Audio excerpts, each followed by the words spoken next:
Olá, meu nome é Carlos e estamos mais uma vez juntos em nosso programa Refletindo com Emmanuel. Hoje traremos o capítulo 23 da obra Caminho, Verdade e Vida, ditado pelo Espírito Emmanuel, pela abençoada psicografia de Francisco Cândido Xavier. Vamos lá então para a nossa lição de hoje. O capítulo 23 ele traz em seu título Viver pela Fé. E inicia da seguinte forma: Mas o justo viverá pela fé. Paulo, em sua carta aos Romanos, o capítulo 1, versículo 17.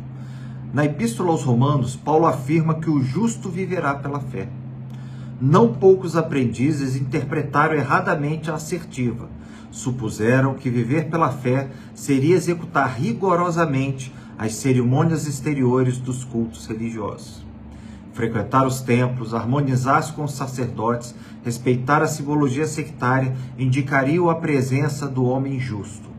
Mas nem sempre vemos o bom ritualista aliado ao bom homem. E antes de tudo é necessário ser criatura de Deus em todas as circunstâncias da existência. Paulo de Tarso queria dizer que o justo sempre será fiel, viverá de modo invariável na verdadeira fidelidade ao Pai que está nos céus. Os dias são ridentes e tranquilos? Tenhamos boa memória e não desdenhemos a moderação. São escuros e tristes? Confiemos em Deus, sem cuja permissão a tempestade não desabaria. Veio o abandono do mundo? O Pai jamais nos abandona.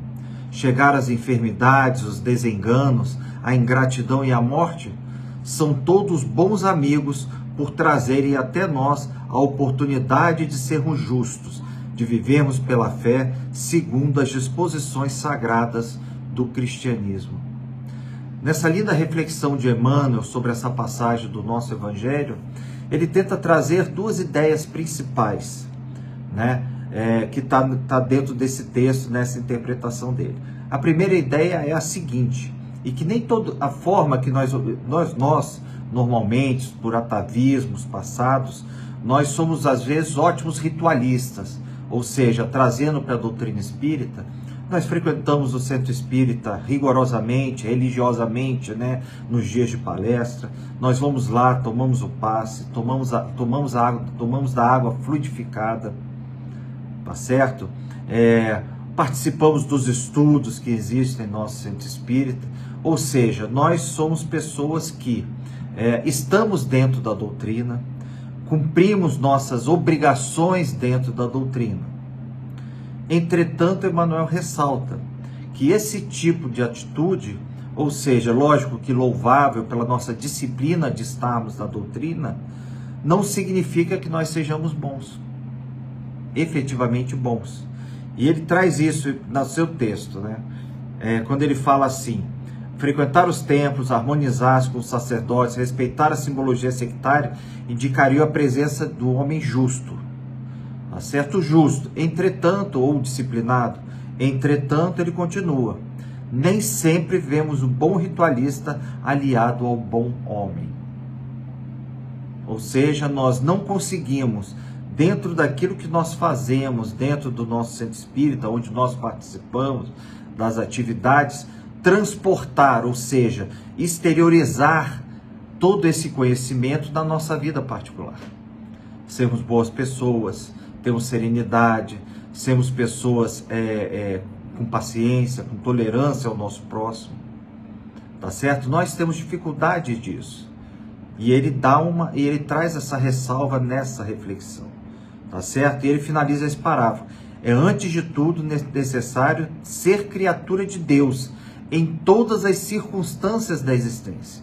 Então é um pouco disso que eu falei, nós sermos bons dentro do centro espírita, sermos disciplinados, participarmos das atividades, participarmos dos estudos, mas ao mesmo tempo nós levarmos isso, exteriorizarmos todos esses aprendizados na nossa vida normal, dentro de casa, com nossa família, no trabalho, com os amigos, em todas as circunstâncias da nossa existência. E ele reforça embaixo: Paulo Tarso queria dizer que o justo sempre será fiel, viverá de modo invariável a verdadeira fidelidade ao Pai que está nos céus. Então ele traz uma lhe dizendo que a fé, né, ele faz uma conexão entre a fé, ou seja, ter fé é ser fiel ao Pai que está nos céus, ou seja, ser fiel aos ensinamentos, ser fiel à lei divina, à lei de Deus. Tá certo? Então esse é o bojo do primeiro ensinamento que traz essa lição. E aí ele traz outra, ele prossegue. Os dias são ridentes e tranquilos, tenhamos boa memória e não desdenhemos a moderação. Então, nos dias bons, né, que nós temos, nós devemos ser cautelosos nesses dias bons. Não que nós não devemos aproveitar. Nós devemos sim, né, aproveitar, entender que antes de tudo isso é uma bênção de Deus em nossa vida, mas ele pede também a moderação do momento. A compreensão que o que nós estamos passando nessas alegrias, essas alegrias que nós estamos tendo no momento, elas são ligadas a essa bondade de Deus, as bênçãos que Deus nos coloca. E aí ele traz a contrapartida. Se são escuros e tristes, confiemos em Deus, sem cuja permissão a tempestade não desabaria. E aí ele traz a contrapartida, que nos momentos ruins, é aí que nós somos testados na verdadeira fé, na verdadeira fidelidade a Deus. Veio o abandono do mundo, o Pai jamais nos abandonará. Não nos abandona, trazendo também o seguinte, que nós podemos estar sozinhos, nós podemos nos sentir abandonados pelo mundo, mas o Pai jamais nos abandona. E mais uma lição de fé para nós nos momentos de dor e de abandono, nós temos a confiança, absoluta confiança em Deus, que nós não estamos sozinhos, que nós sempre estaremos amparados pela sua imensa bondade e misericórdia. Chegar às enfermidades, os desenganos, a ingratidão, e aí ele reforça e deixa bem reforçado no último parágrafo. Eles são todos bons amigos, por trazerem até nós a oportunidade de sermos justos, de vivermos pela fé segundo as disposições sagradas do cristianismo. Então ele diz que a dor que nós temos, as dificuldades, as agruras da vida, são antes de mais nada os nossos amigos. No livro da Joana de Ângeles, Psicologia da Gratidão, ela traz inúmeras lições do quanto nós devemos ser gratos a Deus diante das dificuldades da vida. Essa obra traz lições importantes de como nós podemos superar as dores e ainda assim, mesmo em sofrimento, nós erguemos o nosso pensamento a Deus e agradecer, Senhor.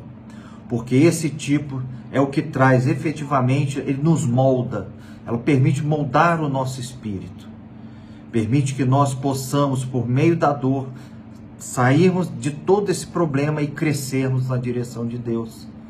Mas para isso é preciso ter fé, é preciso que nós sejamos fiéis a Deus, fiéis aos ensinamentos que Jesus trouxe por meio do seu abençoado Evangelho. Então, nessa linda mensagem de Emmanuel, nós ficamos com alguns fechamentos que eu vou fazer agora. O primeiro deles é o seguinte: a dor e a alegria são ambos instrumentos da providência divina.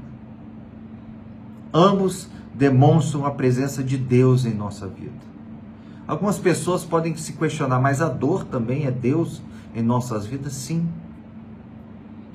É Deus em nossas vidas, porque no momento que a dor chega para nós, nós temos a oportunidade de resgatar dívidas antigas que nós possuímos, e por meio desse resgate também nós crescemos na direção de Deus, evoluindo como espírito, como ser humano, né? Nos permitindo assim, passo a passo, né? Crescer, evoluirmos espiritualmente. A alegria também, e não desdenhemos da alegria, ou seja, os momentos de alegria, né, são momentos em que Deus nos proporciona, por mérito nosso também, esses momentos felizes. Tá certo? E é isso, pessoal, que eu queria deixar para nós hoje. Tenhamos sempre fé em Deus, nas suas palavras, em Jesus, nosso mestre amigo, né, que nós possamos sempre nos manter firmes e dispostos a seguir as leis de Deus e treinarmos muito nossa paciência, nossa tolerância, para que nós possamos, aos poucos, evoluirmos espiritualmente. Muito obrigado e até a próxima.